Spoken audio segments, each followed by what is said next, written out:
that there is still hope and there is still expectation from the people, and they have to look inward and say, now is the time to do it.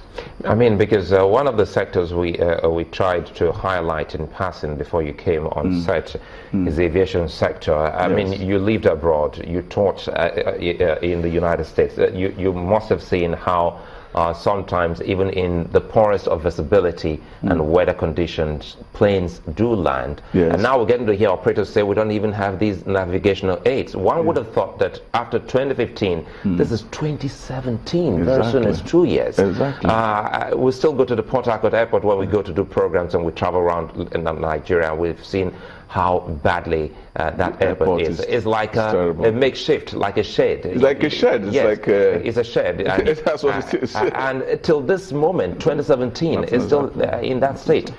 If we're talking about some urgency, there are some key sectors that we must see such. We've seen that in the Works Ministry. I mean, on this axis of the Lagos-Ibadan Expressway, everyone thought that we were going to have a bad Christmas, but it was merry for many and seamless. So why is it that the airports, till this moment, we're getting I wonder, all the news? yes, there has to be a sense that that is important, and it has to be done. And unless there's a sense that it is important, I mean, sometimes we think that money is the only issue in development. No, money is not the only issue in development. Money is significant. But a sense of empathy is very important. Demonstrated empathy is very important. Well, you have a son, you can't take the son will not be able, you don't have the school fees for the son to go to school. You sit the son down and say, well, this is the situation, my son, I really want you to go to school. You bear your pulse to him, and you try to make him understand what is going on. He knows where you are at the situation. And then you start planning. This is what I'm trying to do to make sure you get to school. This is where I've gone. This is how far I've gone. When you have that kind of communication, the blame is not on you now. It is okay, what can we do together to get this thing going? But communicating that kind of empathy, most leaders feel like it's communicating your weakness. They feel like you're communicating weakness. You see, weakness is a perception of your own strength. Weakness is a wrong-headed perception of your own strength. When you are able to communicate, you are not weak. You're actually stronger for it, because you're not afraid. But when you don't say what your weakness is, then you are afraid. You have actually demonstrated your weakness in your so-called bravado. But when you come down and say, here is the situation, here is what I am doing, it's not to say that I cannot do it, because that itself is surrender. But say, we will do it. This is where we're at. This is the vision going forward. This is how we're going to get there, and we will get there. All right, Markwe. Well, one of the areas, there are three main areas where this government has said they were going to, take battle on. One of them was security, the other is the economy, and, I think that the scorecard will be out on those ones. But corruption, the war against corruption is the third leg. How would you say that the war against corruption proceeded in 2016, beg your pardon, and what would you like to see done in 2017? Yeah, the war on corruption has been very significant. I said that earlier. But it's significant more on the optics. There is a sense, and that is that issue of values that I talk about. There's a sense that you are prosecuting people, the courts are not buying in as such.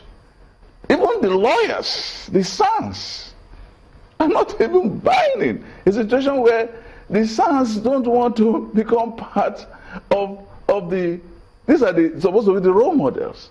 So you ask, where is the war on corruption if not just optics? when you are trying to change a society, you change it holistically. You don't fight corruption alone by fighting corruption. You fight corruption by integrating every aspect of the society into that war against corruption. You create the values that all other parts of society will follow. You make it a movement.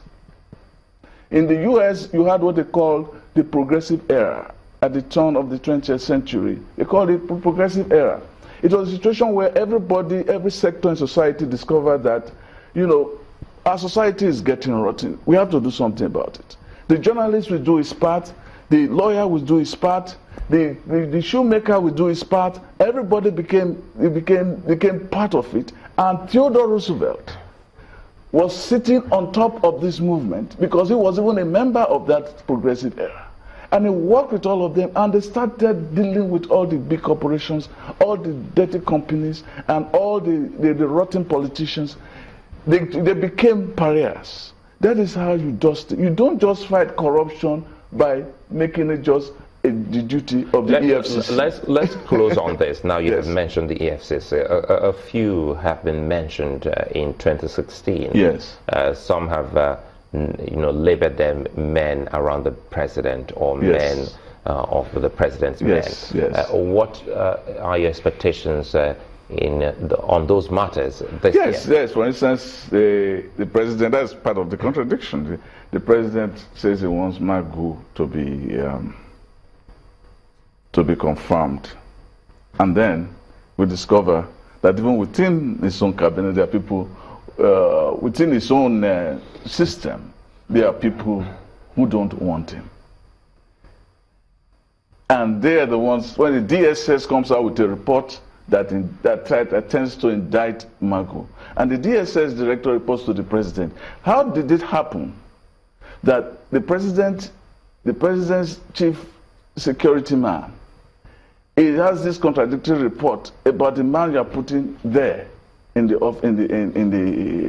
the Senate, and there's no reconciliation between you and that? I mean, that's part of the thing I said earlier, that Maokwe asked, that what's the contradiction? You have the capacity to do this, but you have to come out and do it, or things will just rot under you. There has to be a sense of involvement. You don't have to be an administrator that looks at every detail. So there are some big picture people, there are some details people, and so on.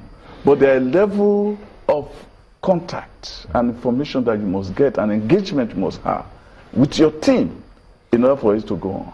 Fine place to arrest it. Sam Omatseye, Chairman, Editorial Board of Nation's Newspapers, and also a public affairs analyst, looking at expectations for the year 2017. Once again, have a merry and a bountiful 2017. And I wish that for every Nigerian listening to me.